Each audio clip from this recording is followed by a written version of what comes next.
Good day, learners! Welcome to our virtual classroom, and today we are going to talk about how the Earth's surface can change. That can be both somehow beautiful and devastating at the same time. Now, to begin with, let's have the geological processes and hazards.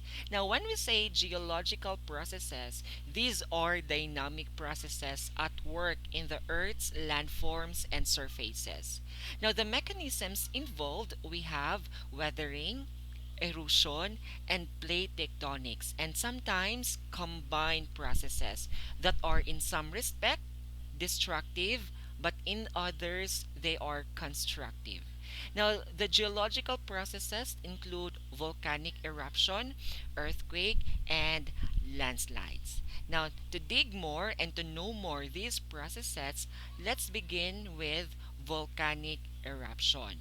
This is a sudden occurrence of a violent discharge of steam and volcanic material. It can alter drastically the landscape and it can also cause changes in the world's climate. Now, speaking of changes in the world's climate, one of the example is the Mount Pinatubo eruption in 1991, which caused a significant dip in global temperature in the following years or two. Hence, volcanic eruption is really dramatic and a violent agent of change. And with that being said, let's dig more. And I think it's quite essential to know the hazards caused by volcanic eruptions. We have pyroclastic falls, lava flow, lahars, and lastly, we have volcanic gases. Let's begin with pyroclastic falls. This is also known as volcanic fallout, which are produced by gravitational fall and accumulation of fragmental material ejected by explosive eruptions. Or a pyroclastic fall is a uniform deposit of material which has been ejected from a volcanic eruption or plume, such as an ash fall or a tuff. Okay? And pyroclastic falls may cause collapse of buildings when ash settles on roofs. Next, we have the lava flow. This is a molten rock that flows out of a volcano or volcanic vent. In other words, lava flows are streams of molten rock that pour from an erupting vent. Okay? And it causes severe burns and often burn down vegetations and structures. However, lava flow can be easily avoided by a person on foot. Why? Since they don't move much faster than walking speed. Third one, we have lahar. This is a specific kind of mud flow made up of volcanic debris. Now take note of the word mud flow. Mud flows are somewhat of a misnomer. Why? Because these volcanic flows include not only mud but debris ranging up to boulder size. Sometimes it can, or in general, it can crush, abrade, bury, or carry away almost anything in their path, as you can see on the right portion on this presentation. Lastly, we have volcanic gases, perhaps the least showy part of a volcanic eruption, but they can be one of an eruption's most deadly effects. Sometimes volcanic gas can directly harmful to humans, animals, plants, agricultural crops, and other property. Now, volcanic gases mostly contain water vapor and also other gases. Now let's proceed to the second geologic process. We have earthquake. The earthquake is a term used to describe both sudden slip on a fault and the resulting ground shaking and radiated seismic energy caused by the slip or even by volcanic or magmatic activity or other sudden stress changes in the earth. And these are the effects of earthquakes. We have ground rupture, tsunami, and landslides. Now let's begin first with ground rupture. Now what happens during ground rupture? As we all know, an earthquake can push and pull the ground. tearing the surface and pushing the ground apart and upward. Now, these are known as surface ruptures or ground ruptures. Now, a surface or a ground rupture may occur suddenly during an earthquake, or it can happen more slowly, and eventually it breaks the earth's surface. Next, we have tsunami. These are generated by the displacement of water, or tsunamis are giant waves caused by earthquakes or volcanic eruptions under the sea. Lastly, we have landslides. This is a rapid movement of a large mass of earth and rocks down a hill or a mountain side. This is aided by gravity. And landslides can be induced by two ways. First, earthquake, or second, separate geologic process. For example, too much presence of water caused by heavy rainfall. That may also lead to landslide.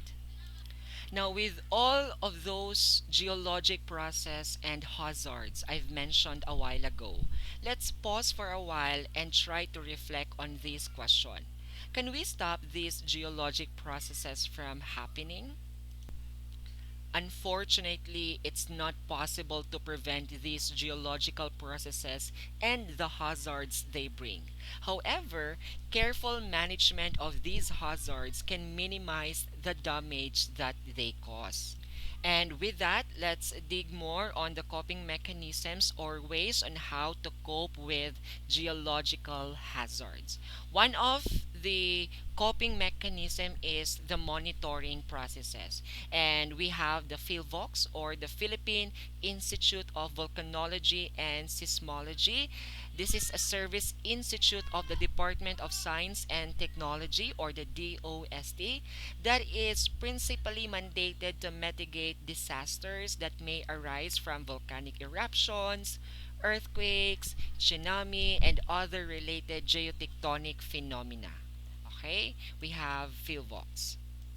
And with that, for us people to be more aware, the Manila Observatory and the Department of Environment and Natural Resources released the Mapping Philippine Vulnerability to Environmental Disasters. So we have risk to earthquakes, and we have the top 10 provinces at risk to earthquakes. We have the Surigao del Sur, La Union, Benguet, Pangasinan, Pampanga, Tarlac, Ifugao, Davao Oriental, Nueva Vizcaya, and Nueva Ecija.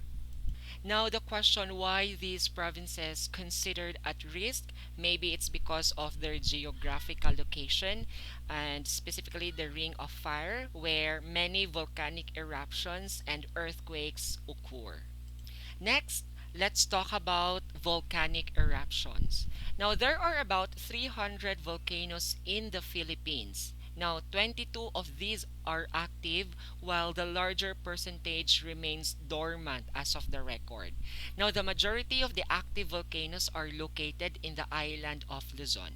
Now, the six most active volcanoes are Mayon, Hibok-Hibok, Pinatubo, Taal, Canlaon, and Bulusan. And of course, areas in the Philippines without volcanoes have no risk to volcanic eruptions at all. And we have vulnerable areas, or top 10 provinces at risk for volcanic eruptions. And that includes Camiguin, the Mount Hibok-Hibok and Mount Volcan, Sulu, Mount Tumatangas, Biliran, Mount Biliran, Albay, Mount Mayon, next Bataan, Mount Mariveles, Mount Natib, Sorsogon, Mount Bulusan, for Cotabato or South Cotabato, Mount Matutum and Mount Milibingoy, for Laguna, Mount Makiling, for Camarines Sur, Mount Isarug and Mount Asug, and lastly, Batanes, we have Mount Iraya. Next, we have tsunami, and we have tsunami warnings in place. As you can see on the picture, this device is used to detect tsunamis in advance and issue warnings. Okay?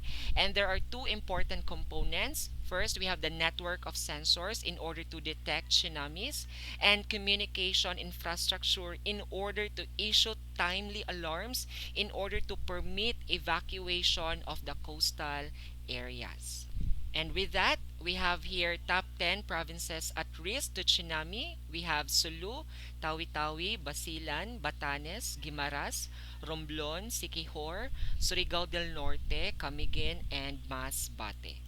Now, why these 10 provinces considered at risk to tsunamis? Because they are tend to be coastal regions or they are near coastal area. And lastly, we have the top 10 provinces at risk to earthquake induced by landslides, especially in the Philippine context. We have Ifugao, Lanao del Sur, Sarangani, Benguet, Mountain Province, Bukidnon, Aurora, Davao del Sur, Davao Oriental, and lastly, Rizal. And that ends the first part of our discussion. Thank you so much for listening.